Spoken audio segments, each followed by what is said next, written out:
பாலவேல், அந்த கரூர் துயர சம்பவத்தில் வந்து காவல்துறையால் பதிவு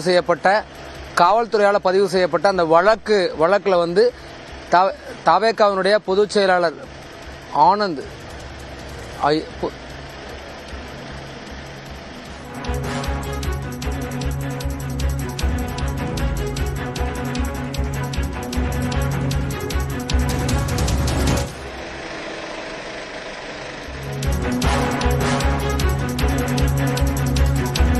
உயர்நீதிமன்ற மதுரை கிளையில் தாவேக நிர்வாகிகள் பொதுச் செயலாளர் என் ஆனந்த் மற்றும் துணை பொதுச் செயலாளர் நிர்மல்குமார் ஆகியோரினுடைய முன்ஜாமீன் மனு மீதான விசாரணை என்பது தற்போது நடைபெற்று வருகிறது.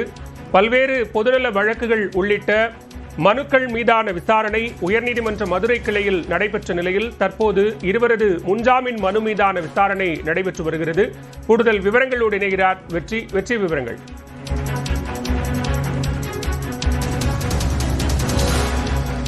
பாலவேல், அந்த கரூர் துயர சம்பவத்தில் வந்து கரூர் மாவட்ட போலீஸ் பதிவு செஞ்சிருந்த அந்த எஃப்ஐஆர்ல வந்து தவேகாவினுடைய பொதுச் செயலாளர் ஆனந்த், அப்புறம் இணை பொதுச் செயலாளர் வந்து சிடிஆர் நிர்மல்குமார் ஆகிய ரெண்டு பேர் உள்ளிட்ட மாவட்ட செயலாளர்கள் 2 பேர் மேல வழக்கு பதிவு செஞ்சிருந்தாங்க. மாவட்ட செயலாளர்கள் கைது செய்யப்பட்டிருக்காங்க.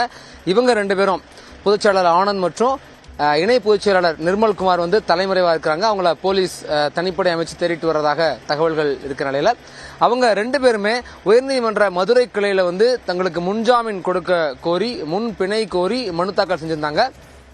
இன்னைக்கு காலையில இருந்து அந்த ஏற்கனவே சிபிஐ விசாரணை உள்ளிட்ட பல்வேறு விசாரணைகள் கோரிய பொதுநல வழக்குகள் 7 பொதுநல வழக்குகள் விசாரிக்கப்பட்டது. அதுல சிபிஐ விசாரணை கோரிய 3 வழக்குகள் தள்ளுபடி செய்யப்பட்டு நிவாரணம் உள்ளிட்ட வழிகாட்டு நெறிமுறைகள் வகுக்க கோரிய ஒரு 4 வழக்குகள் வந்து அரசுக்கு பதில் தர சொல்லி அனுப்பியிருக்காங்க. இப்படியாக அந்த வழக்கு விசாரணை முடிஞ்ச நிலையில அந்த வழக்குகளை விசாரிச்ச 2 நீதிபதிகள் தண்டபாணி மற்றும் ஜோதிராமன் ஆகிய 2 பேர்ல ஒருத்தர் ஜோதிராமன் அவருடைய தலைமையில தான், அவருடைய முன்னிலையில தான் இந்த முன்ஜாமீன் மனுவினுடைய விசாரணையானது துவங்கி நடந்துட்டு இருக்குது. இதுல வந்து ஏற்கனவே விசாரணை துவங்கின உடனேயே வந்து வழக்கறிஞர்கள் வந்து பல்வேறு, அதாவது தாவேகா தரப்பு வழக்கறிஞர்கள் பல்வேறு வாதங்களை முன்வச்சிட்டு வர்றாங்க. இதுல ரொம்ப முக்கியமா நீதிபதிகள் சொன்னது என்னன்னா, ஏற்கனவே அந்த நாமக்கல் மாவட்ட செயலாளர் சதீஷ்குமாருடைய முன்ஜாமீன் மனு வந்து சென்னை உயர்நீதிமன்றம் தள்ளுபடி செஞ்சிருக்குது. எனவே அதை வந்து நீதிபதிகள் குறிப்பிட்டிருக்காங்க. அதன் அடிப்படையில் இதை இந்த மனுக்களையும் தள்ளுபடி செய்ய போகிறாங்களா அப்படின்ற ஒரு கேள்வி இருக்கு. அந்த நிலையில தான் இப்போ வந்து ஏற்கனவே நீதிமன்றம் ஜாமீன் மனு ரத்து செஞ்சிருக்கு அப்படின்ற ஒரு கருத்தை நீதிபதிகள் பதிவு செஞ்சிருக்காங்க. அதை தொடர்ந்து தாவேகா தரப்பு வழக்கறிஞர் என்ன சொல்றாங்கன்னா, இந்த வழக்கு வந்து காவல்துறையால முழுக்க புனையப்பட்ட ஒரு வழக்கு அப்படின்ற ஒரு வாதத்தை ஜாமீன்தாரர் தரப்பு வழக்கறிஞர் சொல்றாங்க. எஃப்ஐஆர்ல வந்து பொதுச் செயலாளர் ஆனந்த், துணை பொதுச் செயலாளர் சிடிஆர் நிர்மல்குமார்ட்ட வந்து ஒரு அறிவுரையை காவல்துறை வழங்கினதாக சொல்லியிருக்காங்க. அது என்ன அறிவுரைன்னு குறிப்பிடப்படலாம் அப்படிங்கிறாங்க.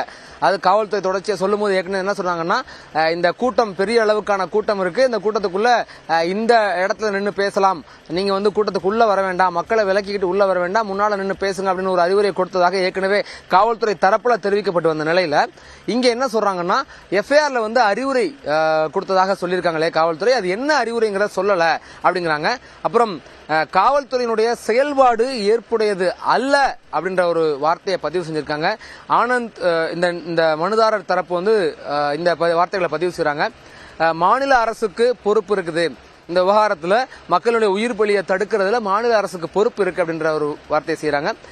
காவல்துறைக்கு உள்நோக்கம் இருக்கு அப்படின்னு மனுதாரர் தரப்புல தாவேகாவினுடைய வழக்கறிஞராக ஆஜராயிருக்கிற இந்த அறிவழகன் மற்றும் உள்ளிட்ட வழக்கறிஞர்கள்லாம் அந்த வாதத்தை வந்து நீதிமன்றத்தை முன்வைக்கிறாங்க. எஃப்ஐஆர்ல தவறான தகவல்கள் இருக்கு அப்படின்ற ஒரு வார்த்தையை சொல்றாங்க. ரவுடிகள் உள்ளே புகுந்திருக்காங்க அப்படின்னு சொல்றாங்க. காவல்துறை ஏன் தடியடி நடத்துச்சுன்ற ஒரு கேள்வியையும் இவங்க வந்து மனுதாரர் தரப்புல நீதிபதியிட்ட முன் வச்சிருக்காங்க.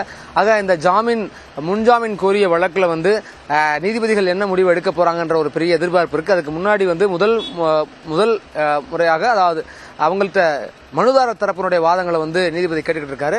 அதுக்கு அடுத்தபடியாக அரசு தரப்பினுடைய வாதங்கள் கேட்கப்படும். அதுக்கு பின்பாதான் இந்த நீதிபதியினுடைய உத்தரவுகள் வர இருக்குது. மனுதாரர் சொல்லக்கூடிய கூடுதல் விவரங்கள் வெளியா இருக்குது. என்னன்னா, அதிக அளவில் வந்து மக்கள் போக்குவரத்து இருக்கக்கூடிய பகுதி என்றனாலும் குறுகிய சாலை என்பதாலும் 2 பக்கமுமே அனுமதி மறுத்திருக்கணும். அதாவது மக்கள் வெளியேற முடியாத இது ஒரு சாலை தான், எந்த பக்கமும் வழிகள் இல்லாத, மக்கள் சிதறி விலகிறதுக்கோ எந்த பக்கமும் எக்ஸிட் ஆகிறதுக்கோ எமர்ஜென்சி அவசரத்துல வெளியேறதுக்கான வழிகள் இல்லாத நிலையில இந்த சாலைக்கு அனுமதி காவல்துறை கொடுத்திருக்க கூடாது அப்படின்னு மனுதாரர் தரப்புல இப்போ வார்த்தைகளை பதிவு செய்யறாங்க. வேலுச்சாமிபுரத்துல தாவேக்கா தரப்புல அனுமதி கேட்டப்பவே இதை காவல்துறை மறுத்திருக்கணும். இது இதை பத்தி தகவல் எங்களுக்கு காவல்துறை சொல்லல அப்படிங்கிற வார்த்தையை பதிவு செய்யறாங்க. இன்னும் முக்கியமா ஒட்டுமொத்த மக்களும், அதாவது எதிர்பார்த்த விட அதிகமான மக்கள் கூடுனதுனால காவல்துறை தடியடி நடத்தியிருக்கு அப்படிங்கிற வார்த்தைகளையும் மனுதாரர் பதிவு செஞ்சுக்கிட்டு வராங்க. அனுமதி வழங்கினதுல பெரிய தாமதம் காவல்துறையால செய்யப்பட்டது, ஒரு நாளைக்கு முன்னாடி தான் எங்களுக்கு அனுமதி கொடுத்தாங்க அப்படின்ற ஒரு வார்த்தைகளையும் இந்த ஆனந்த் மற்றும் நிர்மல்குமாருடைய முன்ஜாமீன் வழக்குல ஆஜராயிருக்கூடிய அட்வொகேட் அறிவழகன் தரப்புல சொல்லிக்கிட்டு இருக்காங்க. பாலவேல், தொடர்ச்சியா இந்த மனுதாரர் தரப்பு வாதங்கள்லாம் நீதிபதி ஜோதிராமன் கேட்டுக்கிட்டு இருக்காரு.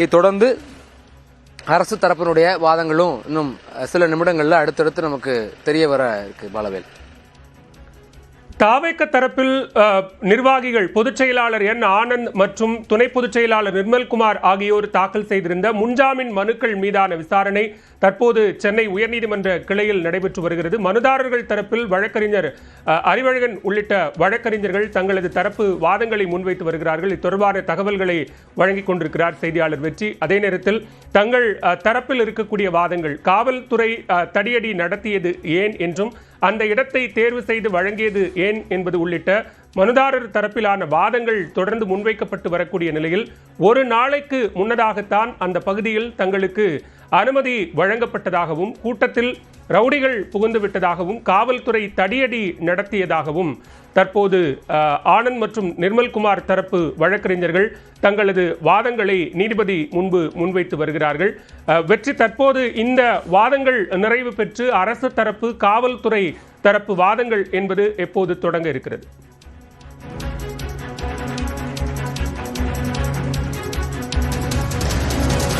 பாலவேல், நம்ம இந்த ஜாமீன் வழக்கு அப்படிங்கிறது ஒரு தனி வழக்கு தான் அப்படின்னா கூட, பட் காலையில நடந்த அந்த பொதுநல வழக்கு சார்ந்த விவாதங்களோடையும் பொதுநல வழக்குல நீதிபதிகள் சொன்ன கருத்துக்களோடையும் இதை நம்ம தொடர்புபடுத்தி பார்த்துக்க முடியும். ஏன்னா காலையில அவங்க பேசும்போது தாவேக்கா தரப்புல இந்த ஏற்பாடுகளை செய்யும் போது என்ன அடிப்படை வசதிகள் அவங்க ஏற்பாடு செஞ்சிருந்தாங்க, என்ன அடிப்படை வசதிகள் அவங்க ஏற்பாடு செஞ்சதை மாநில காவல்துறை நேரில் ஆய்வு செஞ்சு, மாநில எல்என்டோ போலீஸ் சட்டம் ஒழுங்கு காவல்துறை எதையெல்லாம் உறுதி செஞ்சிருந்தது, மாநில நெடுஞ்சாலை, அதாவது நெடுஞ்சாலைகள்ல அனுமதி, இந்த மாதிரி அரசியல் கட்சியினுடைய பிரச்சாரங்களுக்கு அனுமதி கொடுக்கப்படுறதில்ல, அனுமதி கொடுக்கக்கூடாதுன்னு ஏற்கனவே உத்தரவு இருக்கு, அதை கடந்து எப்படி இந்த அனுமதியானது கொடுக்கப்பட்டது, இப்படின்ற மாதிரியான பல்வேறு விவாதங்கள்லாம் காலையில் நடந்தது. அரசு தரப்புல இருந்து பல்வேறு விவகாரங்கள் முன் வச்சாங்க.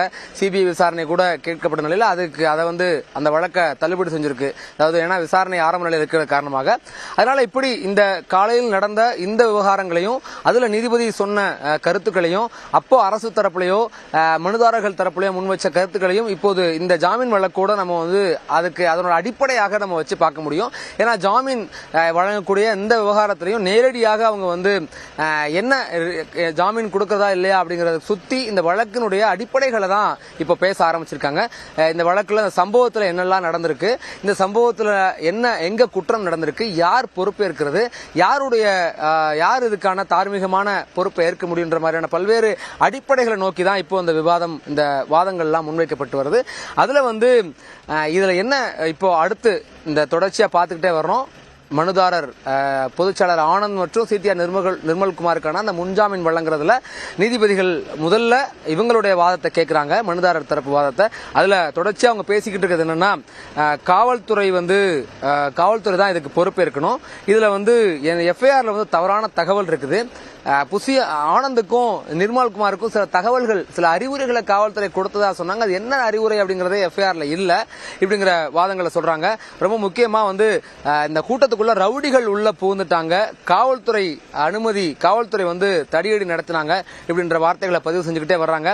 ரொம்ப முக்கியமா எந்த அளவுக்கு மக்கள் வருவாங்கன்னு கணிக்க முடிஞ்சிருந்தா, இந்த சாலையில மக்கள் வெளியேறதுக்கோ அவசரமா வெளியேறதுக்கோ எந்த வழியும் இல்லைன்னு தெரிஞ்சிருந்தா காவல்துறை எங்களுக்கு அனுமதியை மறுத்திருக்கலாம், எங்களுக்கு அப்பயும் அனுமதி மறுத்திருக்கலான்ற ஒரு வாதத்தையும் மனுதாரர் தரப்புல இப்ப முன்வைக்கிறாங்க.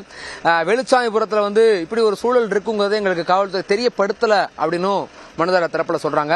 ஒரு நாளைக்கு முன்னாடி தான் எங்களுக்கு அனுமதி கொடுத்தாங்க, நாங்க எப்படி எங்களால ஏற்பாடு செய்ய முடியும் அப்படின்னு இப்போ வந்து கேட்கறாங்க. நான் காலையில் நீதிபதிகள் தொடர்ச்சியா கேட்ட கேள்வி என்னன்னா, ஏன் நீங்க தண்ணீர், மருத்துவ வசதி, அவங்களுக்கான உணவு, அவங்களுக்கான கழிப்பிடம் இதெல்லாம் ஏன் ஏற்பாடு செய்யல, இதெல்லாம் ரொம்ப அடிப்படை இல்லையான்னு நீதிபதிகள் கேட்டிருந்தாங்க.